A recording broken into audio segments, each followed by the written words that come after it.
तुसें लोकें अपना वोट पाई 25 तरीक की, रिजल्ट भी 8 तरीक आई है। मैं तुसें बहुत बहुत धन्यवाद दी, तुसें बहुत अच्छा किया। सारे बल्कि वोट पाए तो रिजल्ट तुहाडे सामने है कि लगभग 14,500 लीड कन्नै तुसें सीट दित्ती है।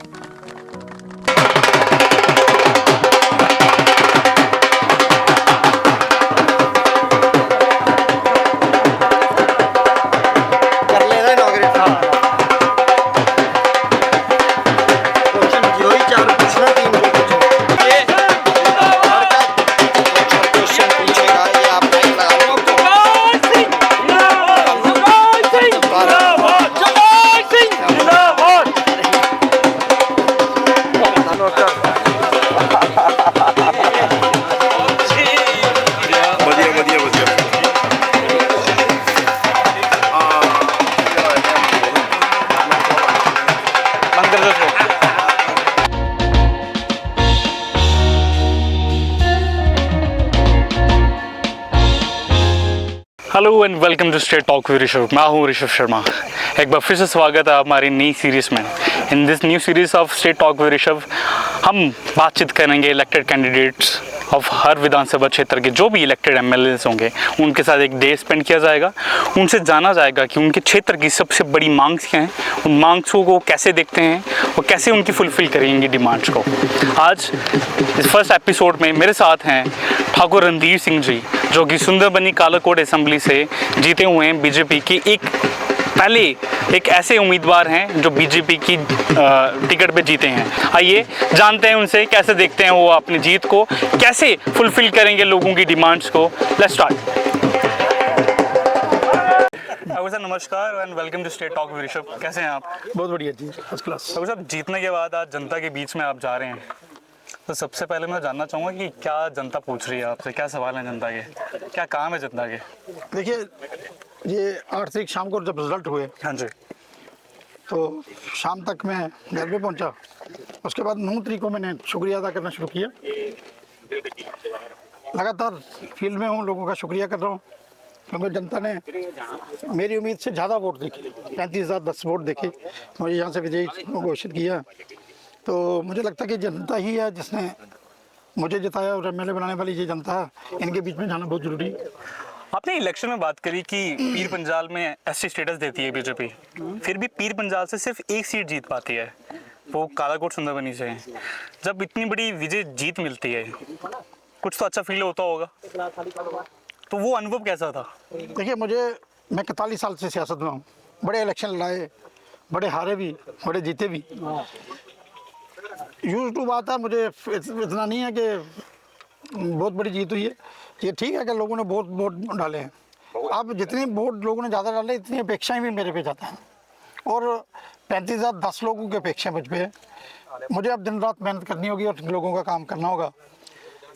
अगर 35,000 के बजाय 40,000 मिलते तो 5,000 लोगों की और अपेक्षाएं जुड़ती हैं।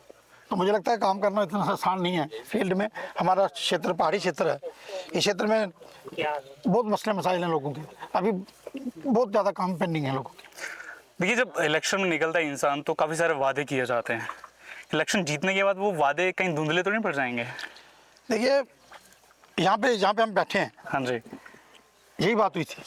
जिस दिन मैं आया तो यहाँ पे मेरे को छोटे भाई, हमारे बच्चे समान लोग खड़े थे, तो मुझे कहा गया कि वहाँ पे मीटिंग रखी है, तो ये लोग वहाँ पे नहीं गए, ये यहाँ पे रह गए। हम अंदर गए, 7-8 लोग बैठे थे, तो ये जब बच्चे सारे नाराज हो गए कि हमारी मसला पुली का, तो अंदर जाके क्या करने के लिए गए। तो मैंने तब भी कहा था कि भाई आज इलेक्शन का दौर है, जो सियासी आदमी वादे करेगा वो झूठ बोल रहा है। सियासी लोग हमेशा सिर्फ इलेक्शन के दिनों में वादे करते हैं, तो उसके बाद भूल जाते हैं, उसके बाद लोगों के साथ ना जाना होना रहता है उनका, और ना काम करते हैं। मेरा बेसिकली कुछ और तरीकाकार है काम करने का। शुरू से ही ग्रास रूट लेवल पे ज़मीनी सतह की मैंने सियासत की है। सियासत किया, वर्करी की, एक छोटा सा वर्कर था, तो वर्कर से इन लोगों ने मुझे एमएलए बना दिया। तो मैं तो आभारी इन लोगों का, और कोशिश कर रहा हूँ कि दिन रात इन लोगों के साथ रह के छोटे मोटे जो मसले मसाइल हैं जो मैं कर सकूँ। आज भी मैं इतने बड़े बातें नहीं कर रहा कि मैं ये करूँगा, मैं वो करूँगा। झूठ बोलना मेरी आदत नहीं है, सच कहूँगा, जो मेरे से हो सकता है वही कहूँगा, ज़्यादा कुछ नहीं। आपका विधानसभा क्षेत्र के अंदर सुंदरबनी भी आता है, क्योंकि पहले कालाकोट अलग था, सुंदरबनी नौशहरे के साथ था। नया क्षेत्र मिलता है, फिर भी आपको अच्छे से काफ़ी सारे वोट मिलते हैं, बट सुंदरबनी के लोगों का हमेशा कहना है कि हमारे साथ भेदभाव होता रहा है। उस चीज़ को कैसे आप ठीक करेंगे? क्या सुंदरबनी के लोगों को भी उतना ही सुना जाएगा जितना कालाकोट के लोगों को सुना जाएगा? देखिए, मैं सुंदरबनी बैठा हूँ, नया एरिया जो यही यहाँ पे जुड़ा, ये वाला नया एरिया ही है। मैं 4.5 साल से लगभग लगातार इन लोगों के बीच में हूँ, आता जाता रहा हूँ। ज़्यादा लोगों से मिलना हुआ, कुछ लोग होंगे, चंद लोग जो नहीं मिल सके। सुंदरबनी बाजार की बात करें तो बड़े मसले नहीं हैं उनके भी। एक ग्राउंड का मसला था जो आर्मी के पास है ग्राउंड, और एक बाईपास रोड की बात करते हैं, तो दोनों मसले मैंने टेकअप किए हुए हैं। मैंने सीधा डिफेंस मिनिस्टर साहब से उसी दिन बात की थी जब वो सुंदरबनी में आए, तो वो कह रहे थे इलेक्शन जीतने के बाद आप मेरे पास आ जाओ।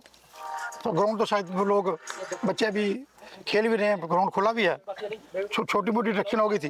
तो ये मेरे 2-4 मसले, तो कोई ऐसा इशू नहीं है। सुंदरबनी को पहले सुना जाएगा, उसके बाद बाकी लोग। आपको क्या लगता है, आप जीत चुके हैं, जब जीतने के बाद सबसे बड़े मुद्दे क्या लगते हैं कालाकोट सुंदरबनी को? सबसे ज़्यादा नीड क्या है आज? क्योंकि अनएम्प्लॉयड की बात करते हैं, सुंदरबनी काफ़ी ज़्यादा है, बट रोज़गार नहीं है सुंदरबनी कालाकोट में, क्योंकि हमारे पास कोई टूरिस्ट नहीं आता है, कुछ ऐसी जगह ही नहीं है जिससे हम रोज़गार पैदा कर सकें। तो उस चीज़ को कैसे टेकअप करेंगे आप? देखिए, स्कोप बहुत है। मैं कालाकोट की बात करूँ, वहाँ पे सीमेंट का पत्थर है। अगर 500 साल भी एक यूनिट चलता रहे तो मुझे नहीं लगता कि वो सीमेंट का पत्थर खत्म हो सकता। मतलब एरिया एक एरिया है जहाँ पे सिर्फ सीमेंटेड पत्थर है। तो कोल माइन है, उसको बंद कर देंगे।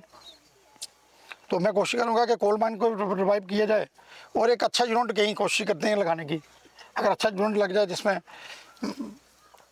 4-5 हज़ार लोग काम कर सकें, कोशिश करेंगे, देखते हैं क्या हो सकता है।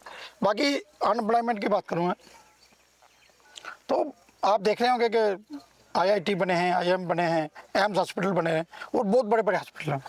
मुझे लगता है कि उनको जो एम्स हॉस्पिटल फंक्शन जब करेगा तो वहाँ पे लोगों की एम्प्लॉयमेंट नेचुरली बात है जनरेट होगी, वहाँ पे हमारे लोग लगने वाले हैं। अब बात पुरानी गवर्नमेंट की नहीं है, बैकडोर एंट्री वाली होनी नहीं है। जो प्रायोरिटी में आएगा, जो डिज़र्व करता है वो आएगा, और लगेंगे बच्चे। एम्प्लॉयमेंट हो भी रही है, आप देख रहे होंगे 45,000 पोस्टें हैं नई आर्मी में रिक्रूटमेंट के लिए निकली हैं। तो वो 45,000 हमारे लोग ही जाने।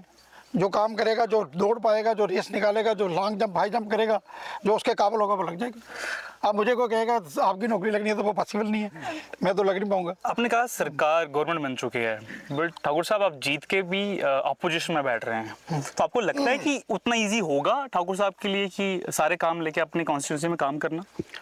मुझे लगता है कि अगर गवर्नमेंट रहते तो मुश्किल रहता, यहाँ पे आसान होगा। लेने की जाँच चाहिए, कैसे लेना, लेने का तरीका आना चाहिए। ये देंगे कितने जाएंगे? ये हमसे ही तो मांग के ला रहे हैं दिल्ली से, तो हमसे वहाँ से लेके तो अपने पास थोड़े रखने देंगे इनको, वो लोगों को देंगे। कितने जाना, कहीं नहीं जा सकता कोई भी। आगे जगह आके कुआं, पीछे खाई, दोनों चीज़ें हैं, कोई चिंता नहीं। आपने कहा दिल्ली से लेके आएंगे, बट LG साहब ने अभी 2 कॉलेज अभी अलॉट किए हैं, एक लंबेड़ी में आया है। आपको नहीं लगता है वो लंबेड़ी से ज़्यादा कालाकोट के लोगों को ज़्यादा नीड थी उस कॉलेज की? देखिए, ये पुराना प्रोसेस है। हम तो कल परसों हमारे रिजल्ट निकले, कल परसों बने, MLA बने। ये प्रोसेस काफ़ी पुराने होगा। नेचुरली बात करते हैं, अगर प्राइमरी स्कूल भी लेना हो तब भी बड़ा मुश्किल है। तो ये तो कॉलेज सेंक्शन हुआ, लगता है कि 1 साल, 1.5 साल, 2 साल पुराना प्रोसेस होगा, तभी ये अब आया। वहाँ पे भी लोगों की नीड है, कालाकोट और लाएंगे, ख़त्म थोड़े हो गए कॉलेज, और कॉलेज आएंगे। मतलब क्या बात है। इलेक्शन के दौरान जो सबसे बड़ी डिफ़िकल्टीज आपको लगी, कि क्योंकि जनता के बीच में जाके आपको फील होता है कि जनता की क्या डिमांड्स हैं, तो क्या लगता है कि जनता आज भी रोड, पानी, बिजली की समस्या के अभी तक उठ क्यों नहीं पाई है? आज भी मेन ये 3 डिमांड्स क्यों हैं लोगों के बीच में?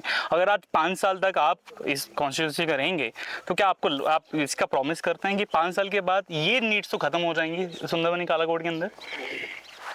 देखिए, जो अगर पानी की बात करूँ तो JJM की बड़ी बड़ी स्कीमें चल रही हैं। हर पंचायत में मुझे लगता है कि 8 करोड़, 10 करोड़, 15 करोड़ के प्रोजेक्ट चल रहे हैं। आप सिर्फ हैंडल करने के कैसे ये प्रोजेक्ट चलाए जाए, इसको पुशअप कैसे किया जाए, इसको ट्रैक पे कैसे लाया जाए, और जल्दी काम कैसे हो। तो मुझे नहीं लगता कि पानी की समस्या रहने वाली है। JJM जब कंप्लीट हो जाएगी तब पानी की समस्या नहीं रहेगी। रोड की जो समस्या हैं, मेजर रोडें, हमारे यहाँ के पहले विधायक रहे हमारे प्रदेश अध्यक्ष जी, ये वाली इसलिए देवक रोड ये उन्होंने बना दी, ये वाली नीचे वाली रोड भी उन्होंने बना दी। बड़े बड़े प्रोजेक्ट बन गए। छोटी छोटी रोडें प्रयास करते हैं, कहाँ तक अब कामयाब होंगे ये नहीं कह सकता कि मैं सारे के सारे मसले हल करने वाला हूँ, जो सारे मेरे मसले मैं हल कर पाऊँगा, लेकिन कोशिश करेंगे मैक्सिमम मसले हल हों ज़्यादा से ज़्यादा। सर मैं भी सुंदरबनी से ही रहने वाला हूँ, सुंदरबनी से पढ़ाई भी करी है मैंने। तो सबसे बड़ी जो मुझे डिफ़िकल्टी फेस होती है कि सुंदरबनी स्कूल्स में ना ही केवी है, केवी भी बीएसएफ के अंडर आता है, ना ही कोई नवोदय स्कूल है। हाई सेकेंडरी स्कूल्स के अंदर कॉमर्स स्ट्रीम की काफ़ी सालों से डिमांड थी।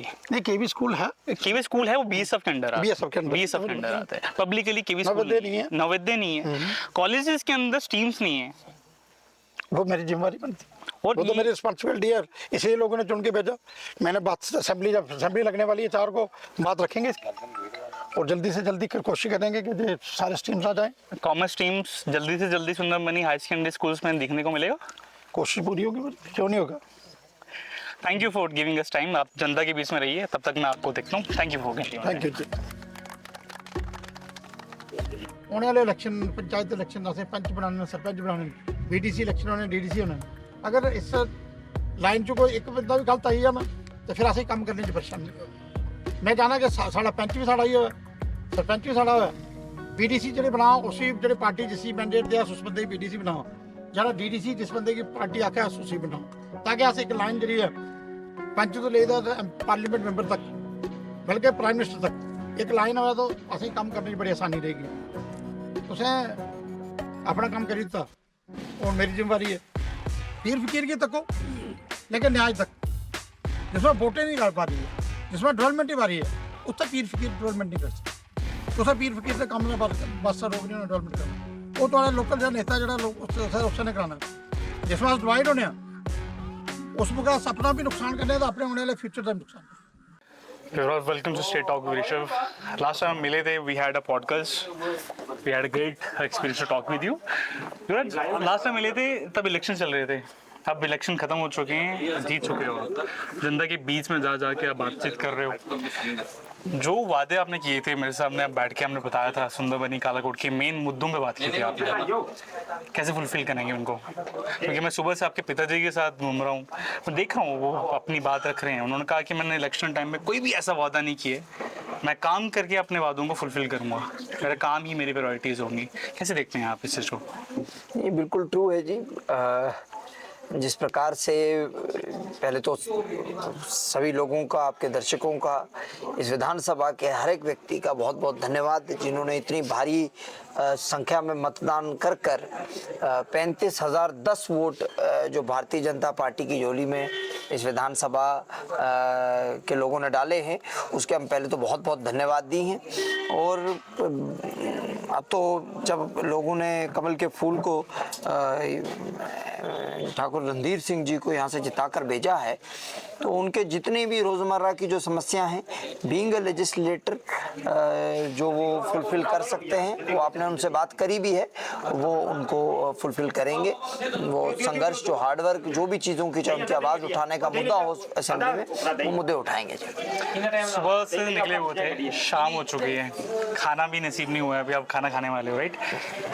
तो टफ लाइफ है, क्योंकि आप 4 साल से कर रहे हो, राइट? आप एक्टिव पॉलिटिक्स में एक्टिव हो अभी 4 साल से। How tough life it is? देखिए, मैंने आपको पहले भी कहा, that is a matter of perspective, कि आप किसी चीज़ को, if you take it, either take it as a hardship और as a challenge. So take it as a challenge. It is इतनी कोई कठिनाई महसूस नहीं होती जब आप उसका मजा लेना शुरू कर दें, तो ठीक है, it has its own hardships, this life has, and but somebody has to do the job.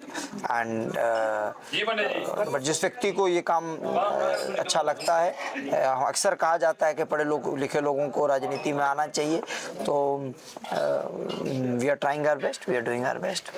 आप स्टार्टिंग से पॉलिटिक्स में आना, पार्ट लेना चाह रहे थे, या कब आपका रुझान हुआ कि एक्टिव पॉलिटिक्स में मुझे पार्ट लेना चाहिए? क्योंकि आई नो आपकी फैमिलीज में काफ़ी पॉलिटिशियंस थे घर से, राइट?